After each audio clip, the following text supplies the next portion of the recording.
रोहतक में एक बार फिर जो है दहला है महम गोलियों की गूंज से। आपको बता दें कि सरे बाजार 2 लोगों पर अंधाधुंध फायरिंग की गई है। एक बुजुर्ग की मौके पर मौत हो गई तो दूसरा गंभीर रूप से घायल हो गया।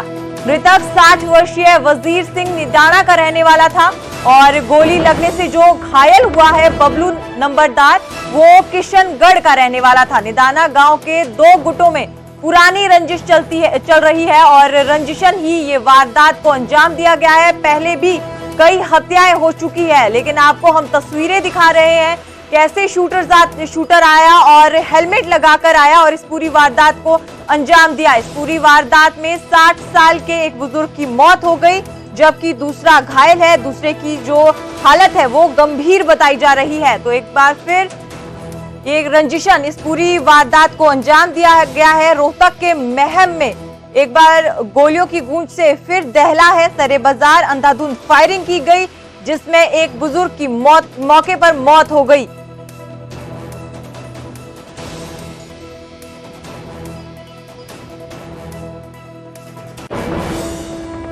वहीं जेजेपी ने भी अपने 5 लोकसभा उम्मीदवारों के नाम जो है वो घोषणा कर दी है। पहली सूची जो है वो जारी हो गई है। हिसार से नैना चौटाला को पार्टी ने उम्मीदवार बनाया है। सिरसा से पूर्व विधायक रमेश खड़क जो है वो यहां पर उम्मीदवार होंगे। फरीदाबाद से जेजेपी ने युवा नेता नलिन हुड्डा को उम्मीदवार बनाया है।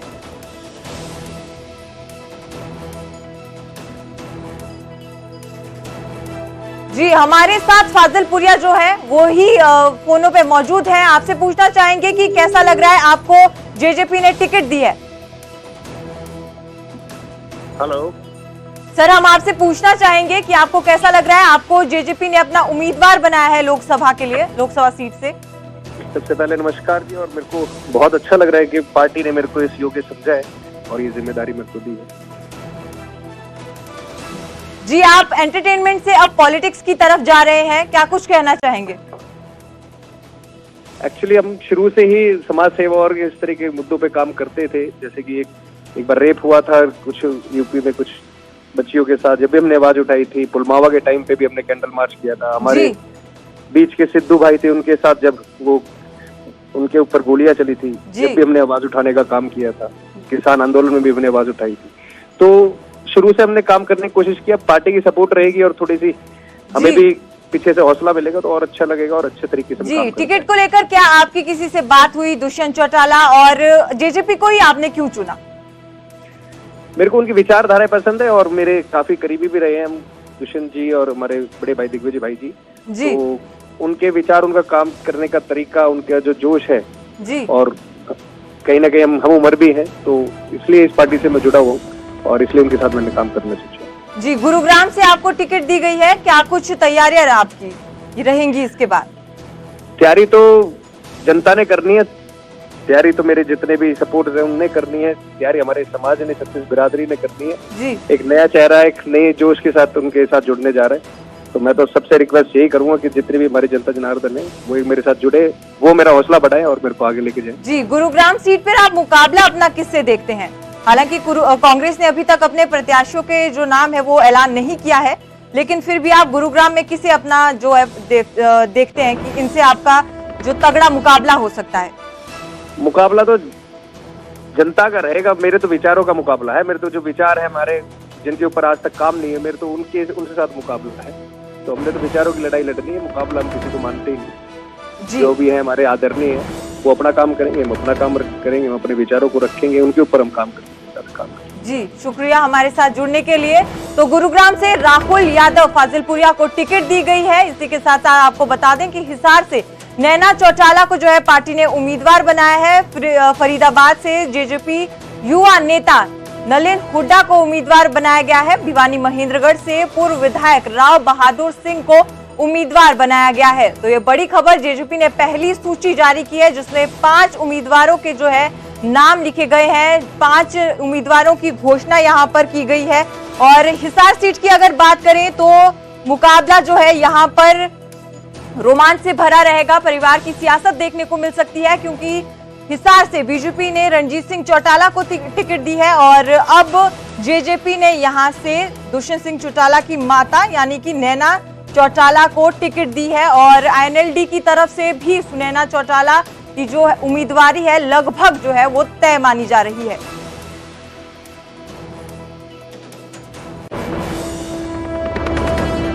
तो आपको बता दें बड़ी खबर, वहीं रोहतक में गोलियों की गूंज से दहला है महम। आपको बता दें कि सरे बाजार 2 लोगों पर अंधाधुंध फायरिंग की गई है और एक बुजुर्ग की मौके पर मौत हो गई, दूसरा गंभीर रूप से घायल हो गया। 60 वर्षीय वजीर सिंह की मौत हुई है जबकि दूसरा बुजुर्ग घायल है। निदाना गांव में 2 गुटों में ये पुरानी रंजिश चल रही है, पहले भी कई बार हत्याएं हो चुकी है। तो हम आपको तस्वीरें दिखा रहे हैं। गंभीर हालत में जो बुजुर्ग है उसे अस्पताल पहुंचाया गया है, लेकिन 60 वर्षीय वजीर सिंह निदाना की मौत हो चुकी है।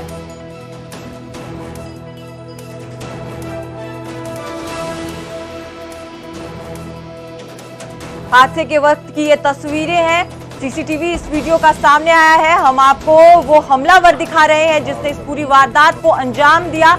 हेलमेट लगाकर इस पूरी वारदात को अंजाम दिया, घायल हुआ है बबलू नंबरदार। और निदाना गांव में ये पुरानी रंजिश है, बहुत वक्त से इस तरह से चलता आ रहा है। 2 गुटों में ये पुरानी रंजिश है और सरे बाजार 2 लोगों पर अंधाधुंध फायरिंग की गई। दिन का ये पूरा मामला है, कानून का कोई खौफ नहीं लोगों को। रंजिशन इस तरह की वारदातों को अंजाम दिया जा रहा है जिसमें 60 वर्षीय बुजुर्ग की मौत हो गई, दूसरा गोली लगने के बाद गंभीर रूप से घायल है। तो गोलियों की गूंज से एक बार फिर महम जो है वो दहला है। पुरानी रंजिश का ये सारा मामला है, पहले भी इस तरह की हत्याएं हो चुकी है। 2 गुटों की ये पुरानी रंजिश है जिसमें अब तक कई लोगों की मौत हो चुकी है।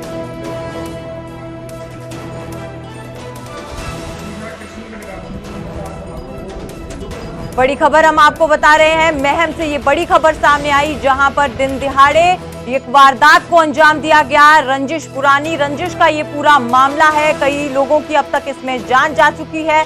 सरे बाजार 2 लोगों पर फायरिंग की गई, अंधाधुंध फायरिंग की गई, एक बुजुर्ग की मौत हो गई जबकि दूसरा गंभीर रूप से घायल है। गंभीर रूप से घायल बुजुर्ग को अस्पताल में भर्ती करवाया गया है। खबर पर ज्यादा जानकारी के लिए हमारे सहयोगी धीरेन्द्र हमारे साथ है। धीरेन्द्र, क्या कुछ जानकारी आपके पास? पुरानी रंजिश का ये पूरा मामला है और जो घायल है उनकी स्थिति क्या है?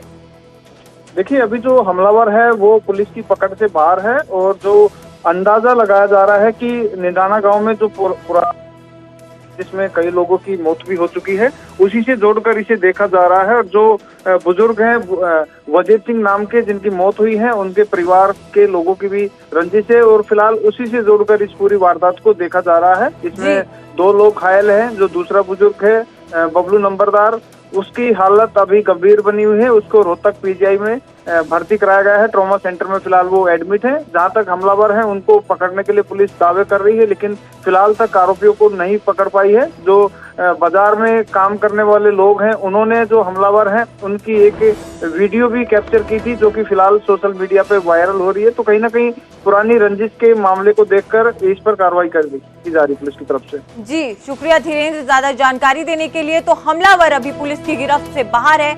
सरेआम 2 लोगों पर फायरिंग की गई जिसमें एक की मौत हो गई, दूसरा गंभीर रूप से घायल है। हम आपको तस्वीरें दिखा रहे हैं कि कैसे हेलमेट पहनकर जो ये बदमाश है वो आते हैं, अंधाधुंध फायरिंग करते हैं, 2 लोगों की मौत हो जाती है। माफ कीजिएगा, एक की मौत हुई है तो दूसरा गंभीर रूप से घायल है और अस्पताल में भर्ती है। निदाना गांव में 2 गुटों में पुरानी रंजिश का ये मामला है। सरे बाजार इस रंजिश में 2 लोगों पर अंधाधुंध फायरिंग की गई।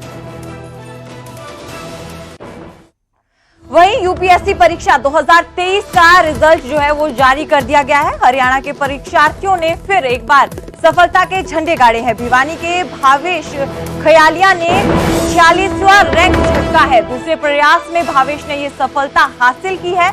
पिछली साल यूपीएससी में उन्हें 280वां रैंक जो है वो हासिल हुआ था। फिलहाल भावेश हरियाणा सरकार में HCS है। तो यूपीएससी परीक्षा का 2023 का ये जो रिजल्ट है वो जारी कर दिया गया और हरियाणा के भिवानी के रहने वाले भावेश खयालिया ने 46वां रैंक झटका है। उन्होंने दूसरे प्रयास में भावेश ने ये कामयाबी हासिल की है। पिछले साल यूपीएससी में उन्हें 280वां रैंक जो है वो हासिल हुआ था। फिलहाल भावेश हरियाणा सरकार में HCS है।